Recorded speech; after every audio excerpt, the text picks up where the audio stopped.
欢迎来到小鹿故事会，听故事长智慧，品人生。每天分享精彩民间故事。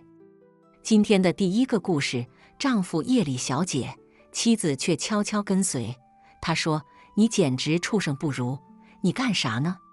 大半夜不睡觉，跟做贼似的。”刘翠花轻声嘀咕着，悄没声地跟在她丈夫李二狗的身后。李二狗一听这话，吓得差点没尿出来。他猛地回头，见是自家婆娘，这才松了口气。翠花，你咋跟来了？我这不是夜里喝水喝多了吗？出来解个手。刘翠花借着月光，瞅瞅李二狗那躲躲闪闪的眼神儿，心里头直犯嘀咕：你这人平时跟个闷葫芦似的，今儿个咋还学会撒谎了呢？解个手用得着跑这么远？还跟做贼怕被逮着似的。李二狗一听这话，心里头咯噔一下，强装镇定道：“我这不是怕吵着你吗？你赶紧回去睡吧，我这马上就完事儿了。”刘翠花却不依不饶，几步走上前来，一把拉住李二狗的手：“不行，你今天必须跟我说清楚，你这到底是咋回事儿？要不然别想回屋睡觉。”李二狗被他这一拉，差点没站稳，心里头那个烦啊，可又不敢发作，只好硬着头皮说道：“翠花，你这是干啥呢？咱有啥话不能明天说，非得现在在这黑灯瞎火的地方闹？”刘翠花一听这话，火更大了：“你少跟我来这套！你今天要不说清楚，咱俩就一块站这儿吧。”李二狗没办法，只好叹了口气，低声说道：“翠花，你别问了，这事儿不好说。”刘翠花一听这话，心里头更犯嘀咕了：“不好说？有啥不好说的？你是不是在外头有人了？还是你在外头欠了债？”李二狗一听这话，吓得差点没跳起来：“翠花，你可别乱说呀！我李二狗是那种人吗？他支支吾吾半天也没说出个所以然来。刘翠花见状，更是气不打一处来：“你傻你！我看你就是心里有鬼。你今天要不说清楚，咱俩就一块站这儿，等到天亮。”李二狗一听这话，彻底没辙了，只好咬了咬牙，低声说道：“翠花，你跟我来，我带你去个地方，到了那儿你就啥都明白了。”刘翠花一听这话，心里头更疑惑了：“你这是要带我去哪儿？神神秘秘的。”李二狗没吭声，只是拉着他的手，一路往村后的小树林走去。刘翠花心里头七上八下的，也不知道他葫芦里到底卖的什么药。两人一路走走停停，好不容易到了小树林边上，李二狗这才停下脚步，指了指前方的一片空地：“翠花，你看那儿。”刘翠花顺着他指的方向看去，只见那片空地上竟然有一座小小的坟墓，坟墓前还插着一根木棍，木棍上挂着一盏灯笼，灯笼里透出的光在夜色中显得格外诡异。刘翠花一看这情形，吓得差点没叫出声来：“这是咋回事？这儿咋会有座坟墓？还挂着灯笼？”李二狗叹了口气，低声说道：“翠花，实话跟你说吧，这段时间我夜里老是做噩梦，梦见一个穿着红衣服的女人，她让我每天晚上来这里给她烧纸钱，要不然她就不让我回去了。”刘翠花一听这话，吓得浑身直哆嗦：“你咋不早跟我说？这事儿可不简单啊！”李二狗也吓得脸色发白：“我这不是怕你担心吗？再说我也不知道这事儿该咋跟你说。”刘翠花咬了咬牙，低声说道：“这事儿咱得找村里的茅山道士张三爷看看，他老人家见多识广，说不定能帮咱把这事儿给解决了。”李二狗一听这话，连忙点头：“对，咱赶紧去找张三爷，这事儿不能再拖了。”两人说走就走，一路小跑，很快就到了张三爷家门口。张三爷一听这事儿，眉头皱得跟个核桃似的：“这事儿可不简单呐，你们先回去，我明天一早就去看看。两人一听这话，心里头稍微松了口气，连忙道谢，然后匆匆赶回家去。第二天一大早，张三爷就背着他的法器来到了小树林。他围着那座坟墓转了一圈，又看了看那根挂着灯笼的木棍，嘴里念念有词：这是咋回事儿？这坟墓里埋的咋会是个厉鬼？李二狗和刘翠花一听这话，吓得差点没瘫在地上。厉鬼，这可咋办呢？张三爷叹了口气，低声说道：“这事儿得从长计议，你们先回去，我准备一下，今晚再来。”两人一听这话，只好点头答应，然后惴惴不安地回家了。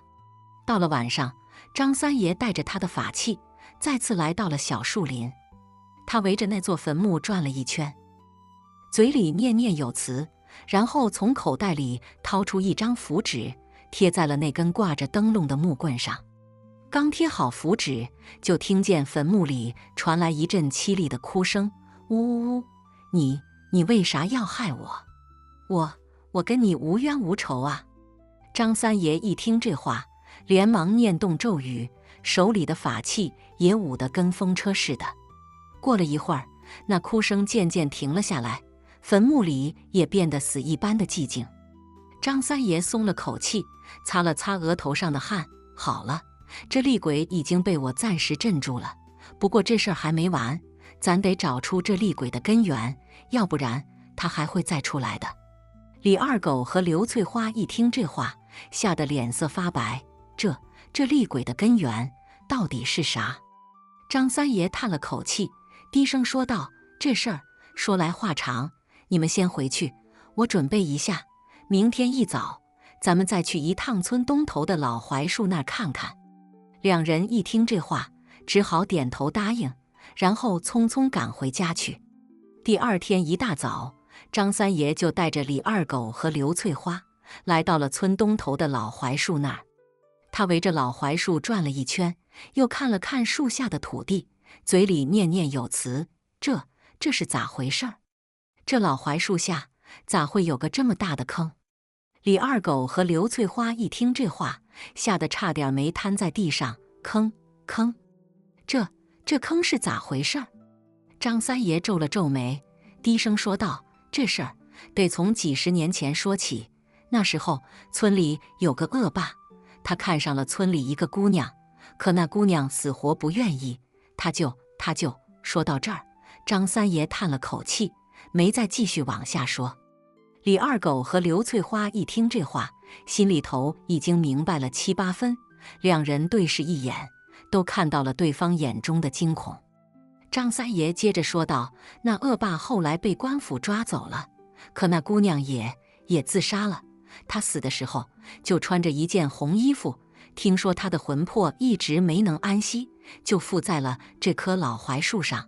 后来这棵老槐树就越来越不对劲儿了，村里人都不敢靠近它。”李二狗和刘翠花一听这话，吓得浑身直哆嗦。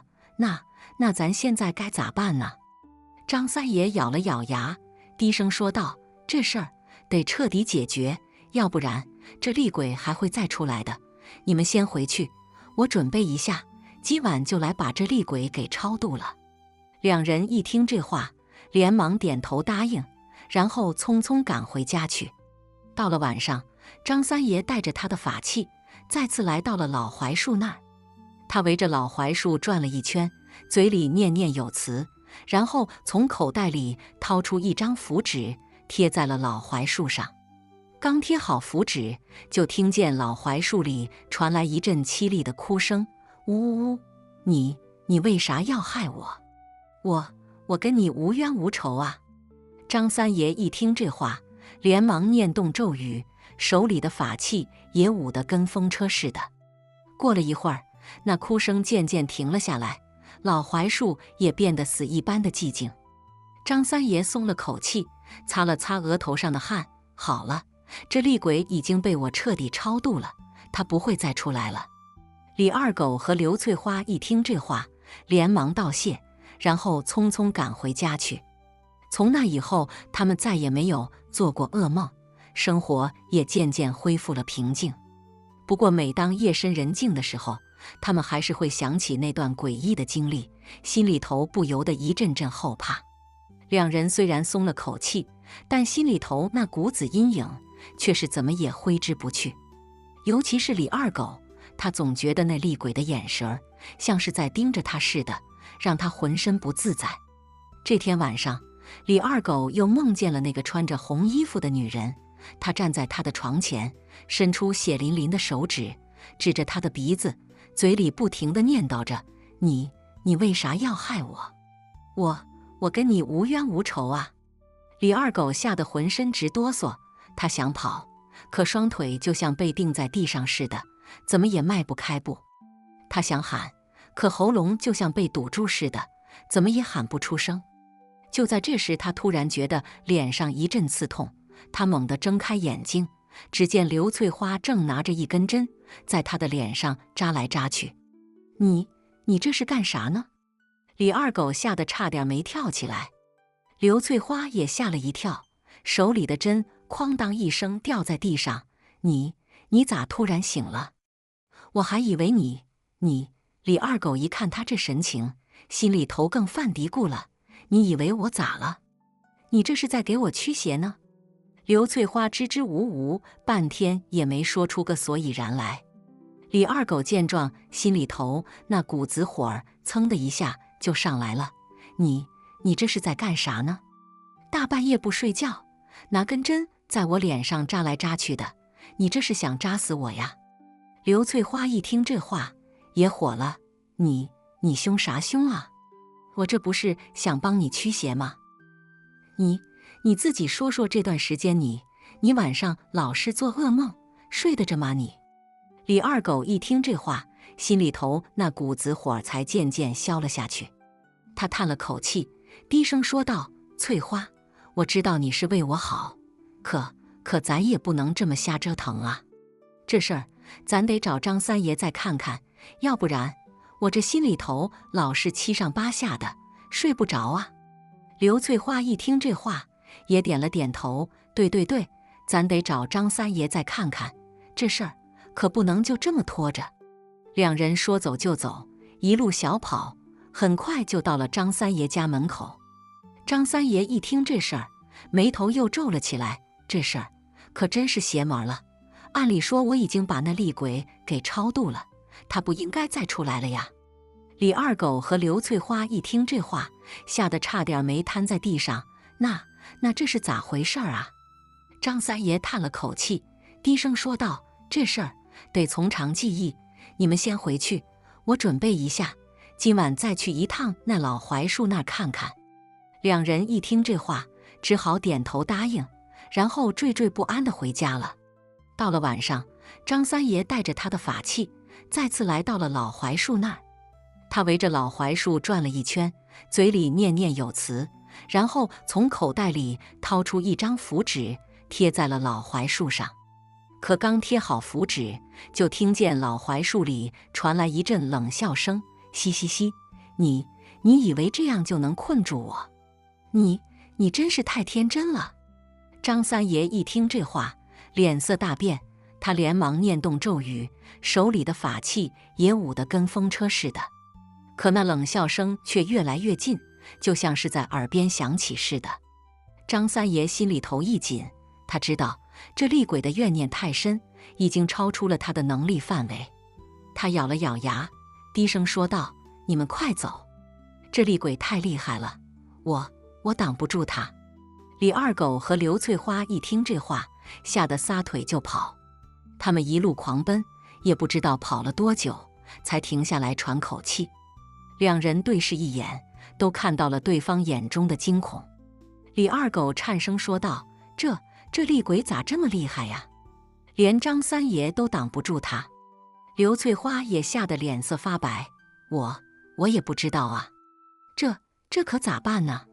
两人正说着，突然听见前方传来一阵喧闹声。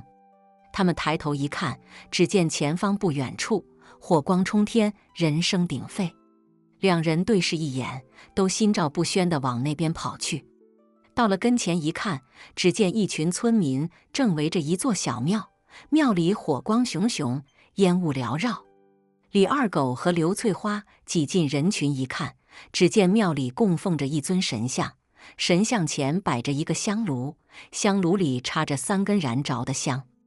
而在神像的旁边，竟然躺着一个穿着红衣服的女人，她浑身是血，双眼紧闭，脸色苍白如纸。众人一见这情形，都吓得连连后退。李二狗和刘翠花更是吓得浑身直哆嗦，他们一眼就认出这女人正是他们梦里的那个厉鬼。就在这时，突然听见有人喊道：“大家快闪开，这厉鬼要复活了！”众人一听这话，吓得四散奔逃。李二狗和刘翠花也想跑，可双腿就像被钉在地上似的，怎么也迈不开步。就在这时，突然听见一声大喝：“孽畜，你还敢出来害人！”众人抬头一看，只见一个身穿道袍、手持长剑的道士正站在庙门口。他双眼如炬，神情肃穆，一看就不是凡人。那厉鬼一听这话，猛地睁开眼睛，嘴里发出一声凄厉的尖叫：“啊！”然后他猛地从地上弹了起来，向着那道士扑去。道士见状，手里的长剑一挥，一道剑光闪过，那厉鬼就被定在了原地，动弹不得。众人一见这情形，都纷纷叫好。那道士却神情凝重，低声说道：“这厉鬼的怨念太深，已经超出了我的能力范围。要想彻底消灭它，必须找到它的根源。”众人一听这话，都纷纷问道：“那它的根源到底是啥呀？”道士叹了口气，低声说道：“这事儿说来话长。几十年前，这村里有个恶霸，他看上了村里一个姑娘，可那姑娘死活不愿意，他就把那姑娘给……”说到这儿，道士叹了口气，没再继续往下说。众人一听这话，心里头已经明白了7、8分，都纷纷骂那恶霸不是人。道士接着说道：“那恶霸后来被官府抓走了，可那姑娘也自杀了。她死的时候就穿着一件红衣服，听说她的魂魄一直没能安息，就附在了这棵老槐树上。后来这棵老槐树就越来越不对劲儿了，村里人都不敢靠近它。而这厉鬼的怨念也一直没能消散，他一直在寻找机会，想要报复。”众人一听这话，都吓得浑身直哆嗦。那道士却神情坚定，低声说道：“不过大家放心，我一定会彻底消灭这厉鬼，绝不让他再出来害人。”说罢，他手里的长剑一挥，一道剑光闪过，那厉鬼就化作了一团黑烟，消散在了空气中。众人一见这情形，都纷纷叫好，感谢那道士救命之恩。那道士却摆了摆手，低声说道：“大家不用谢我，这是我应该做的。不过这厉鬼虽然已经被消灭了，但他的怨念却留下了。要想彻底消除这怨念，必须找到那恶霸的尸骨，让他得到应有的惩罚。”众人一听这话，都纷纷点头，表示愿意帮忙寻找那恶霸的尸骨。那道士却摇了摇头，低声说道：“这事儿得从长计议，你们先回去，我准备一下，明天一早咱们再去找那恶霸的尸骨。”众人一听这话，只好点头答应，然后纷纷散去。李二狗和刘翠花也松了口气，他们知道这事儿总算是有了个了解。他们相视一笑，然后手拉手一起回家去了。可他们却不知道，这事儿还远远没有结束。那恶霸的尸骨竟然隐藏着一个惊天的秘密，而这个秘密将会把他们卷入一场更大的风暴之中。今天的第2个故事，善人被天雷劈死，众人埋怨没有天理，道人事出必有因。哎呦喂，听说了吗？那老李家的大善人昨儿个让天雷给劈了。村口的老槐树下，王二麻子扯着嗓子，一脸惊愕地跟路过的张大爷说道：“啥？老李？那不可能吧？他一辈子行善积德，咋能遭这报应呢？”张大爷手里的旱烟袋差点掉地上，一脸难以置信。嘿，谁说不是呢？这事儿邪门得很，村里头现在议论纷纷，都说这老天爷没长眼，好人没好报啊。王二麻子摇头晃脑，满脸都是不解和惋惜。话说这老李名叫李富贵，是10里8村出了名的大善人。平日里谁家有个难处，他总能伸出援手，不是送米就是送面，赶上谁家孩子上学没钱，他还悄悄给垫上。村里人提起他，无不竖起大拇指，夸他是个难得的好人。可偏偏就是这么个好人，昨天傍晚在家门口的大槐树下乘凉时，突然间天色大变，乌云密布，紧接着一道闪电划破天际，不偏不倚正中李富贵。等村民们闻声赶来，只见老李已经倒在地上，浑身焦黑，没了气息。这事儿一出，村里是炸了锅，大伙议论纷纷，都说老天爷不长眼，怎么能让这么好的人遭此横祸呢？更有甚者，开始怀疑是不是老李做了什么亏心事，只不过大家不知道罢了。就在村里人心神不宁、议论纷纷的时候，一位云游四方的道人路过此地。道人名叫清风，穿着一身破旧的道袍，手持一根拐杖，脸上布满了岁月的痕迹，但眼神却异常明亮。他听闻此事，便主动来到村里，说要为老李讨个公道。乡亲们贫道清风云游至此，闻听贵村有善人遭天雷之祸，特来一看。清风道人站在村中央的空地上，声音洪亮，中气十足。村民们一听是道人，纷纷围了上来，七嘴八舌地说起了老李的事儿。清风道人听完，眉头紧锁，沉默不语。片刻之后，他缓缓开口：“事出必有因，天雷不劈无罪之人。贫道愿为诸位解开谜团，但需诸位配合，带贫道去李善人家中一看。”村民们一听，连忙点头，簇拥着清风道人来到了老李的家。老李的家简陋朴素，但干净整洁，处处透着温馨的气息。清风道人走进屋内，四处查看，时而皱眉，时而点头，最后停在了老李的床边。床上还放着老李生前常穿的一件旧衣裳。乡亲们，贫道已有所察，李善人一生行善，却有功德。但你们可知，这世间万物皆有其因果，天雷之罚，非为惩恶，乃为纠偏。清风道人语气凝重，目光深邃。村民们一听这话，更糊涂了，纷纷问道：“道人，这话咋讲？”清风道人叹了口气，缓缓道来：“李善人虽好，但心中却有一执念，这执念便是他儿子。李善人早年丧妻，独自一人将儿子抚养长大，视若掌上明珠。可其子却顽劣不堪，好赌成性，屡教不改。李善人为此操碎了心，却始终未能让其子回头是岸。3年前，其子因赌博欠下巨债，被人逼债上门，李善人无奈，只得倾尽家财为其还债。其子却并未因此改过自新，反而变本加厉。李善人心中悲愤交加，却又无可奈何，久而久之，这悲愤之气便郁结于心，形成了一股执念。这执念虽非恶念，但却违背了天道循环、万物平衡之理。天雷之罚，便是为了纠正这股执念，让李善人放下心中的负担，得以解脱。村民们一听，这才恍然大悟，原来天雷之罚并非无的放矢，而是为了纠正李善人心中的执念。大伙心中虽仍感惋惜，但也明白了天道循环、万物有理的道理。就在这时，李富贵的儿子李二狗突然冲进了屋子，跪在清风道人面前，痛哭流涕，道人，是我害了我爹，是我这个不孝子，让他老人家操碎了心。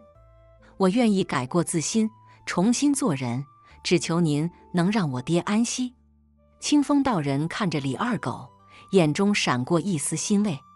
他扶起李二狗，语重心长地说：“浪子回头金不换，你能有此觉悟，便是对你爹最大的告慰。记住，天道酬勤，善有善报，恶有恶报，不是不报，时候未到。”李二狗连连点头，眼中闪烁着坚定的光芒。从此之后，他果然改过自新，不再赌博，而是勤勤恳恳地劳作，照顾年迈的爷爷奶奶，成了村里人口中的好青年。而李富贵的死虽然让村里人悲痛不已，但也让他们更加珍惜眼前的生活，明白了善恶有报、因果循环的道理。村里人开始更加注重道德修养，互帮互助，共同营造了一个和谐美好的生活环境。时光荏苒，转眼间几年过去，村里人的生活越过越好，而李二狗也成了村里的顶梁柱。每当夜深人静的时候，他总会想起父亲生前的教诲，心中充满了感激和怀念。有一天晚上，李二狗做了一个梦，梦中他见到了已经逝去的父亲，父亲还是那样慈祥，笑容满面地看着他：“二狗啊，你做得很好，爹看到了你的改变，很欣慰。”李富贵的声音温和而有力：“爹，我……”李二狗哽咽着说不出话来。“别难过，二狗，爹虽然走了，但爹的精神永远陪着你。你要记住，做人要有良心，要行善积德，这样才能对得起自己，对得起天地。”李富贵说完便化作一道光芒，消失在了夜空中。李二狗从梦中醒来，泪流满面。他擦干眼泪，暗暗发誓要继续做好人，做好事，让父亲在天堂也能为他骄傲。从那以后，李二狗更加努力地生活和工作。他不仅成了村里的楷模，还时常帮助其他村子的人解决困难。他的事迹传遍了周围的山山水水，人们都说他是李富贵的好儿子，是真正的善人。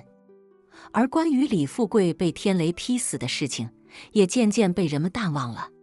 但每当提起这事儿的时候，村里人还是会感慨万分，说这是天道循环，善恶有报的最好证明。清风道人也在那之后不久离开了村子，继续他的云游生涯。但他留给村里人的不仅仅是关于李富贵的故事，更是一种对善恶因果的深刻理解和感悟。故事说到这里也就告一段落了。咱们中国有句老话叫善有善报，恶有恶报，不是不报，时候未到。这话虽然简单，但却蕴含着深刻的道理。咱们做人啊，还是要多行善事，少做恶事，这样才能对得起自己，对得起天地良心。打那以后，李二狗的日子是越过越红火，村里人也跟着沾光不少。他修了桥，铺了路，还建了个学堂，让孩子们都能念上书。大伙儿都说李二狗这是把他爹李富贵的善行给发扬光大了。可就在大伙儿都以为日子能这么平平静静过下去的时候，村里却发生了一件怪事。这事儿啊，还得从村东头的那口老井说起。那口老井啊，打从村子建成就有了，少说也有几百年历史了。井水清甜，冬暖夏凉，是村里人的命根子。可就在李二狗修桥铺路的那阵子，这口老井突然就开始往外冒黑水，还散发着一股子恶臭。村里人一看这架势，都慌了神。有的人说是龙王爷发怒了，有的人说是地下有啥脏东西给挖出来了。大伙议论纷纷，就是没个准儿。李二狗得知这事儿，也是急得团团转。他带着几个青壮年，想把井给掏，看看里头到底有啥名堂。可他们刚把井口打开，一股子黑气就扑鼻而来，差点把人都给熏晕过去。这咋回事啊？咋还冒黑气呢？李二狗皱着眉头，心里直犯嘀咕。就在这时，村里头的那位老王婆子突然颤颤巍巍地走了过来，指着井口说：“二狗啊，这事儿不对劲儿，怕是跟你爹有关呢。”“跟我爹？我爹都走了这么多年了，咋还能跟这事儿扯上关系呢？”李二狗一听这话，心里更纳闷了。老王婆子叹了口气，缓缓说道：“二狗啊，你爹当年被天雷劈死，这事儿咱们都以为是天道循环，善恶有报。可现在看来，怕是没那么简单呐。你爹一生行善，咋能遭此横祸呢？我估摸着呀，这井里头怕是有啥脏东西，把你爹的魂儿给勾走了，现在又来祸害咱们村了。”李二狗一听这话，心里咯噔一下。他虽然不是个迷信的人，但老王婆子在村里是出了名的神婆，说的话也不能全不当回事儿。那您说这事儿该咋办呢？李二狗问道。老王婆子沉吟片刻，说道：“二狗啊，这事儿得找高人。我听说南边山里住着个老道士，道法高深，你去求求他，让他来咱们村看看。”李二狗一听，二话不说，收拾了行囊就往南边山里赶。他跋山涉水，历尽千辛万苦，终于在那座深山老林里找到了那位老道士。老道士一听李二狗的来意，眉头就皱了起来。他掐指一算，脸色大变，这事儿不好办呐。你爹的魂儿确实被井里的脏东西给勾走了，而且那脏东西还不简单，是个几百年前的厉鬼。厉鬼？那可咋办呢？李二狗一听这话，腿都软了。老道士叹了口气，说道：“二狗啊，这事儿得靠你自己。你得去井里把那只厉鬼给抓住，然后送到我这里来，我自有办法收服它。我去井里抓厉鬼。”李二狗一听这话，差点没晕过去。老道士拍了拍他的肩膀，说道：“二狗啊，你爹一生行善，你是他唯一的儿子，也只有你能完成这个任务。放心吧，我会给你一些法器和符咒，保你平安。”李二狗一听这话，虽然心里还是直打鼓，但也只好硬着头皮答应了。他跟着老道士学了几天的法术和符咒，然后就带着一身的行头回了村。回到村里，李二狗把事儿跟大伙一说，大伙儿都惊呆了。有的人说他是疯了，有的人说他是不要命了。可李二狗却铁了心，一定要去井里抓那只厉鬼。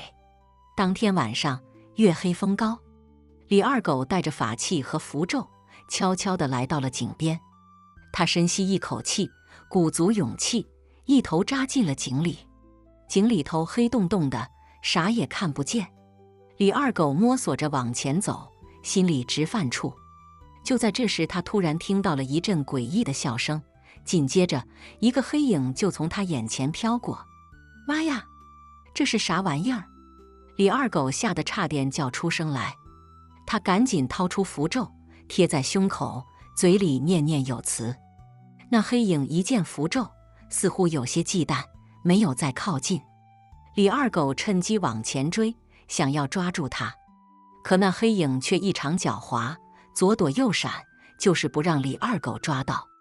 李二狗追得满头大汗，心里头那个急呀！就在这时，他突然想到了一个主意。他停下脚步，从怀里掏出一张符咒，贴在了井壁上，然后他躲在一旁，静静地等待着。没过多久，那黑影果然又飘了回来。他一见符咒没了，就放心大胆地往前冲。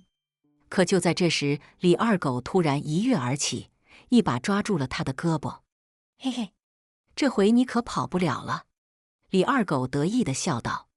可就在他准备把黑影往回拉的时候，他突然感觉一股强大的力量从黑影身上传来，差点把他给震飞出去。妈呀，这咋回事啊？李二狗心里头那个惊啊！他使出浑身的力气，跟黑影搏斗了起来。就在这时，井口突然传来了一阵呼喊声：“二狗，二狗，你咋样了？”原来是村里人见李二狗这么久都没上来，担心他出事儿，就下来找他了。我没事儿，你们别下来，快去找老道士。李二狗一边跟黑影搏斗，一边喊道。村里人一听这话，也不敢怠慢，赶紧回去找老道士了。而李二狗呢，则跟那只黑影斗得难解难分。就在这千钧一发之际，老道士终于赶到了。他一见这架势，二话不说，掏出一张符咒就贴在了井口上。紧接着，他念动咒语，只见那符咒突然燃起了一道火光，直直射向了井里。啊！那黑影一见火光，顿时发出一声惨叫，然后就被火光给吞噬了。李二狗一见这架势，也松了口气。他趁着火光，赶紧从井里爬了出来。咋样了？咋样了？村里人一见李二狗出来，都围了上来。没事儿了，那厉鬼被老道士给收服了。李二狗笑着说道。大伙儿一听这话，都欢呼雀跃起来。他们纷纷夸奖李二狗勇敢，说他是个大英雄。李二狗一听这话，心里头那个美呀！他觉得自己终于为村里做了一件大事儿，也觉得自己终于对得起他爹了。可就在大伙儿都高兴的时候，老道士却突然皱起了眉头。他盯着井口看了半天，然后叹了口气：“这事儿啊，怕是还没完呢。”“啥意思呀？咋还没完呢？”李二狗一听这话，心里头又咯噔了一下。老道士沉吟片刻，说道：“二狗啊，你爹的魂儿虽然被那只厉鬼给勾走了，但那只厉鬼只是个小角色，真正的问题呀，还在后面呢。啥问题呀？您倒是说呀。”李二狗急切地问道。老道士叹了口气，缓缓说道：“你爹当年被天雷劈死，其实是因为他无意中卷入了一场天界的争斗。那场争斗啊，死了不少人，也结下了不少仇怨。你爹虽然是个凡人，但因为他一生行善，积下了不少功德，所以被天界的一位大神给看中了。那位大神想要收你爹为徒，可你爹却拒绝了。于是那位大神就派了这只厉鬼来试探你爹。可没想到啊，你爹宁死不屈，最后还是被天雷给劈死了。”“啥？天界争斗？大神收徒？这咋听着跟神话故事似的呢？”李二狗一听这话都懵了。老道士拍了拍他的肩膀，说道：“二狗啊，这事儿听起来是挺不可思议的，但你要相信啊，这世间的万物啊，都有它存在的道理。你爹虽然走了，但他的精神却永远活在我们心中。而且呀，这场争斗也还没完呢。你作为你爹的儿子，也有可能会被卷入其中。那我该咋办呢？”李二狗一听这话，都吓出汗来了。老道士沉吟片刻，说道：“二狗啊，你也别太担心。这场争斗啊，其实是一场善恶之争。只要你心中有善念，有正义感，就一定能战胜邪恶。而且呀，我也会一直在你身边帮助你的。”李二狗一听这话，心里头稍微踏实了点。他知道自己以后的路还长着呢，但只要心中有善念，就一定能走出一片天地来。从那以后啊，李二狗就更加努力的生活和工作了。他不仅把村里的事情处理得井井有条，还时常帮助其他村子的人解决困难。他的事迹啊，也传遍了周围的山山水水，人们都说他是李富贵的好儿子，是真正的善人。而关于那场天界的争斗呢，却再也没有人提起过了。或许呀，他已经成为了一个遥远的传说，又或许呀，他还在某个角落里悄悄地进行着。今天的最后一个故事，丈夫在外假死，妻妾贪财争着改嫁。丫头，我来当看门狗，听说了吗？李府的大老爷在外头没了。哟，这事儿可大了。李老爷不是上个月才去江南做买卖吗？咋就没了？谁知道呢？说是得了疾病，人就这么没了，听说尸体还运不回来呢。”茶馆里头，众人议论纷纷，都在说李府大老爷李万才的事儿。这李万才是本地有名的富商，家大业大，妻妾成群，平日里出门都是前呼后拥，好不威风。可没想到，这一去江南，竟然就再也没回来。李府里头，大太太和二姨太正忙着打点财产，准备分家。他们俩平时就不对付，这回更是明争暗斗，都想多拿点家产。三姨太倒是没什么心思争家产，她平日里就喜欢养花弄草，对钱财看得很淡。可这回她心里却也不是滋味，毕竟李万才是她的夫君，他这一走，她心里也空落落的。大姐，您看这府上的财产，咱们怎么分啊？二姨太一脸谄媚地看着大太太，可眼神里却透露着算计。大太太冷哼一声，道：“自然是按规矩来，我乃正室，自然该拿大头。”“那可不行，咱们姐妹三人理应平分。”二姨太不甘示弱：“平分？你想得美！这府上的一切都是我夫君辛苦打拼下来的，你一个后来者，凭什么平分？”大太太怒目而视。正当两人吵得不可开交时，三姨太却默默地走进了李万才的书房。这里还保持着李万才生前的样子，书桌上还摆放着他常用的笔墨纸砚。三姨太抚摸着那些熟悉的物件，心中涌起一股酸楚。“三妹，你在这儿干啥呢？快来帮我们分家。”二姨太推门进来，见三姨太在书房里发呆，便喊道。三姨太叹了口气，道：“二姐，你们争来争去，又有啥用呢？夫君都没了，这些钱财又能带给我们啥？呸！你不争是你的事儿，我们可得争。”二姨太说完，便又跑去找大太太吵架去了。就在李府上下为了家产闹得不可开交时，一个神秘的消息却在市井间流传开来。有人说李万才其实没死，他只是在外面遇到了麻烦，不得不隐姓埋名，而那个所谓的尸体不过是他的一个替身而已。这消息一传开，李府上下顿时炸了锅。大太太和二姨太都担心自己分到的家产会被收回去，于是更加拼命地争夺。而三姨太听到这个消息后，却是又惊又喜。她相信自己的夫君不会这么轻易的就离开她。这天夜里，三姨太做了一个梦，梦中李万才浑身是血地出现在她面前，告诉她自己确实还活着，但现在身处险境，需要她的帮助。三姨太惊醒后，立刻决定要去找李万才。她悄悄地收拾了一些衣物和银两，准备离开李府。可刚走到门口，就被大太太和二姨太给拦住了。“三妹，你这是要去哪儿啊？”大太太一脸狐疑地看着她。我出去走走。”三姨太有些心虚。“出去走走？哼，我看你是想带着家产逃跑吧？”二姨太在一旁冷嘲热讽。“我没有，我只是……”三姨太话没说完就被大太太给打断了。“行了行了，别解释了，你就老实待在家里吧，别想着出去乱窜。”大太太说完便吩咐下人把三姨太给看管起来。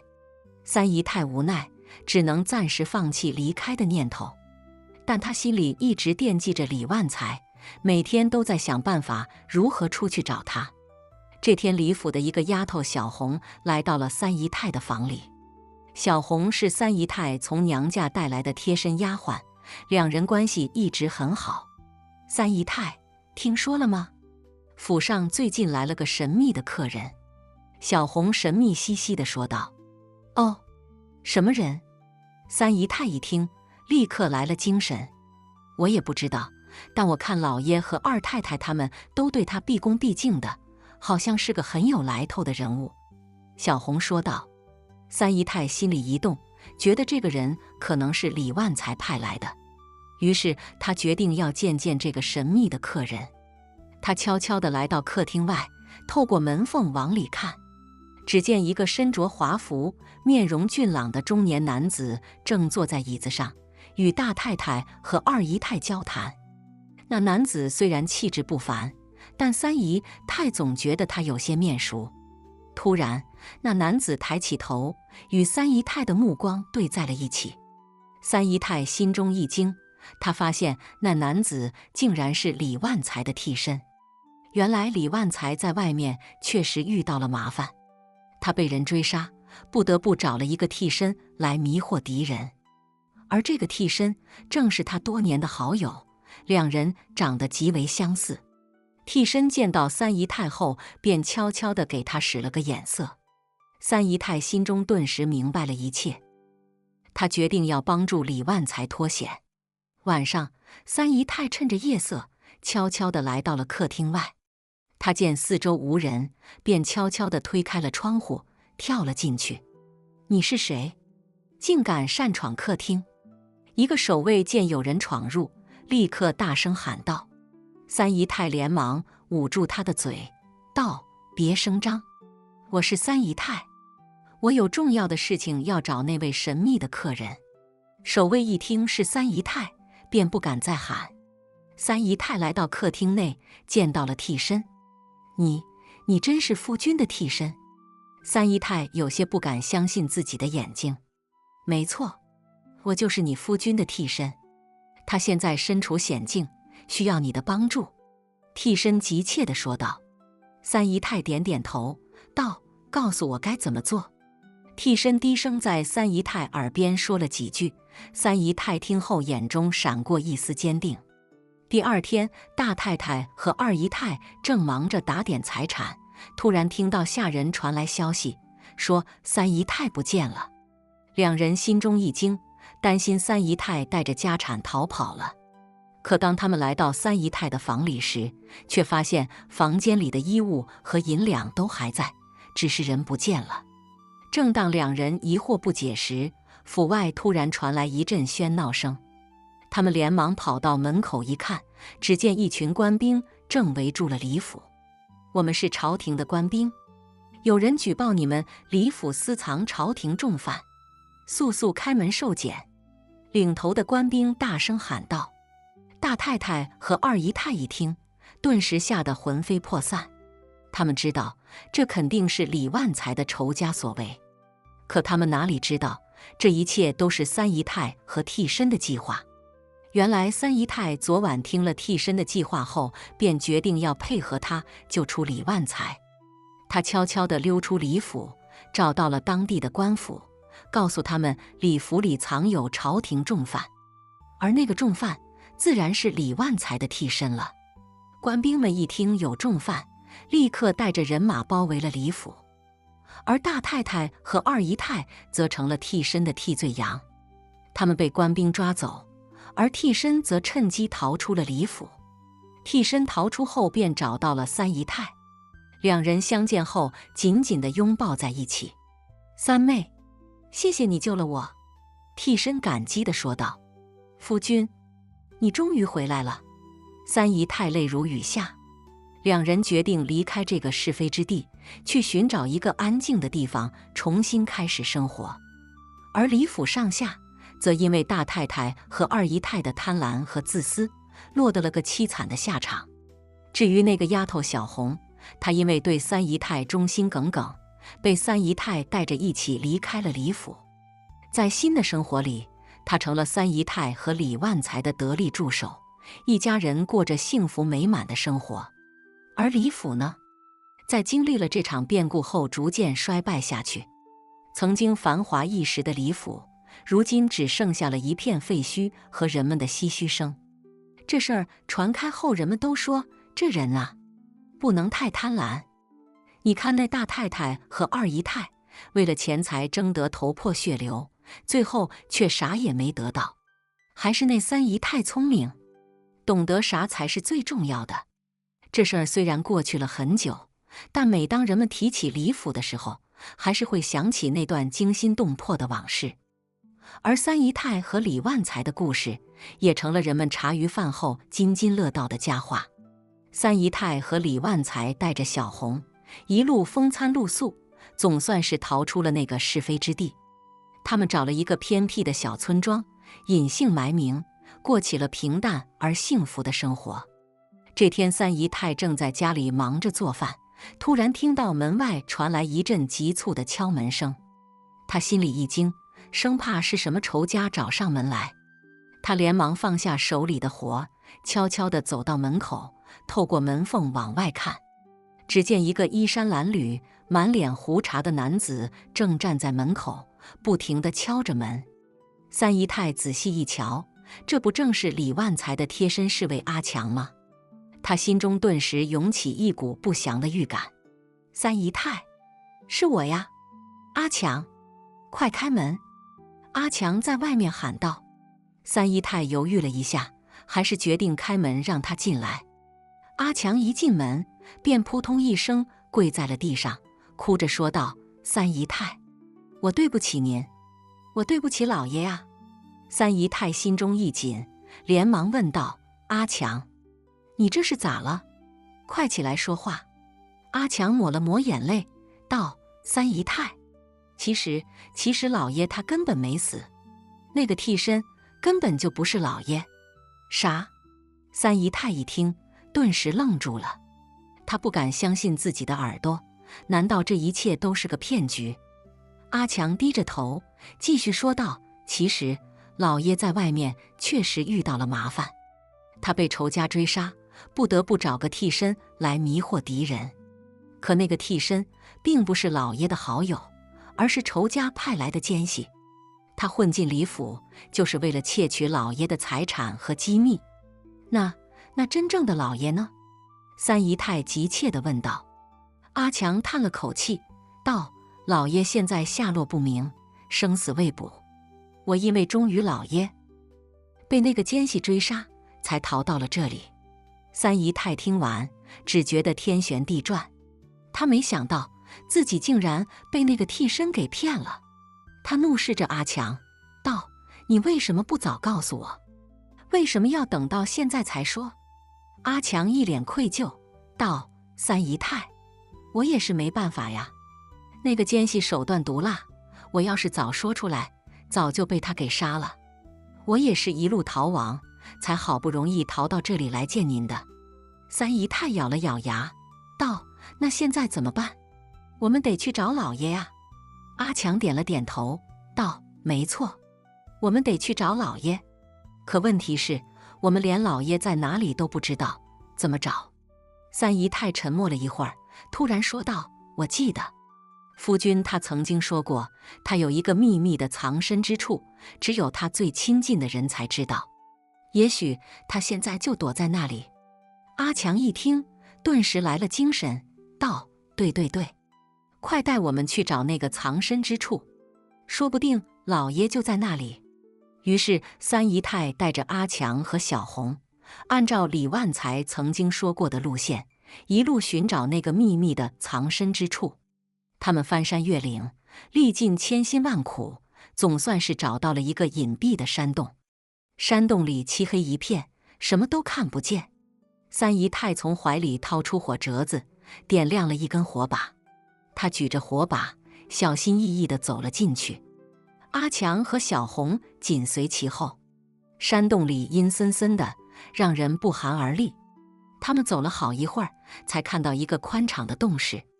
洞室里摆放着一些简单的家具和物品，显然有人在这里住过。“夫君，你在这里吗？”三姨太大声喊道。可是洞里却没有人回答。三姨太心中一沉，难道老爷不在这里？就在这时，突然传来一阵急促的脚步声。三姨太他们立刻警惕起来，举起火把，只见一个身影从黑暗中走了出来。“谁？”三姨太大声问道。那个人影走到火把前，三姨太他们这才看清楚，原来是一个陌生的男子。那男子面容憔悴，衣衫破旧，显然是个落魄之人。“你们是谁？为什么会在这里？”那男子警惕地看着他们。三姨太走上前，仔细打量着他，突然说道：“你是不是你是不是我夫君的朋友赵四？”那男子一听，顿时愣住了，道：“你是谁？怎么知道我的名字？”三姨太激动地抓住他的手，道：“我是你嫂子啊，李万才的娘子。我夫君他是不是在这里？”赵四一听，眼中闪过一丝悲痛，道：“嫂子，你怎么会在这里？我大哥他已经不在了。”啥？三姨太一听，只觉得心如刀绞，她不敢相信自己的耳朵，难道李万才真的已经不在了？赵四叹了口气，道：“嫂子，其实我一直没告诉你，我大哥他早就已经死了。不，这不可能，你在骗我，你一定在骗我。”三姨太无法接受这个事实，她大声喊道。赵四流着泪道：“嫂子，我真的没骗你，我大哥他确实已经死了，他是被那个替身给害死的。那个替身他根本就不是我大哥的好友，而是仇家派来的奸细，他混进李府就是为了害死我大哥，夺取他的财产和机密。”三姨太听完，只觉得天都塌了下来，她没想到自己竟然被那个替身给骗得团团转。她怒视着赵四道：“你为什么不早告诉我？为什么要等到现在才说？”赵四一脸愧疚道：“嫂子，我也是没办法呀，那个奸细手段毒辣，我要是早说出来，早就被他给杀了。我也是一路逃亡，才好不容易逃到这里来，没想到竟然在这里遇到了你。”三姨太咬着牙，泪水顺着脸颊滑落。她无法接受这个残酷的事实，自己的夫君竟然已经被害死了。她怒视着黑漆漆的山洞，仿佛要把它吞进肚子里。突然，她想到了什么，抓住赵四的胳膊，道：“那你知道那个替身现在在哪里吗？我要去找他报仇。”赵四摇了摇头，道：“我不知道，我只知道他现在已经离开了李府，去了哪里，我就不知道了。”三姨太听完，只觉得一阵头晕目眩。她没想到自己竟然连仇人的下落都不知道。她瘫坐在地上，泪水汹涌而出。就在这时，突然传来一阵诡异的笑声，那笑声阴森森的，让人毛骨悚然。三姨太他们立刻警惕起来，举起火把，四处张望。谁在那里？三姨太大声喊道。可是那笑声却越来越远，最后消失在黑暗中。三姨太他们面面相觑，心中都涌起一股不祥的预感。嫂子，我们还是快离开这里吧，这个地方太邪门了。阿强颤声说道。三姨太点了点头，道：“没错，我们得离开这里，去找那个替身报仇。”于是他们离开了那个诡异的山洞，踏上了寻找替身报仇的征途。可他们没想到，这一切才刚刚开始。替身自从离开了李府后，便一路逃亡。他知道自己已经暴露了身份，必须尽快找到一个安全的地方躲藏起来。他四处流窜，过着颠沛流离的生活。这天，他来到一个小镇，镇上的人看他衣衫褴褛，面容憔悴，便知道他是个落魄之人。他们纷纷躲避着他，生怕他会带来什么麻烦。替身心里一阵冷笑，这些人都是一群势利眼。他瞪了他们一眼，然后找了个破旧的客栈住了下来。晚上，他躺在床上，回想起自己这一路逃亡的经历，心中不禁涌起一股怨恨。他恨李万才，恨他为什么要把他牵扯进这场纷争中。他也恨那些追杀他的人，恨他们为什么要置他于死地。就在这时，突然传来一阵敲门声。替身心里一惊，难道是被发现了？他连忙跳下床，躲到了床底下。敲门声还在继续，而且越来越急促。替身心里更加紧张了，他屏住呼吸，生怕被外面的人发现。可是等了半天，外面的人却没有进来。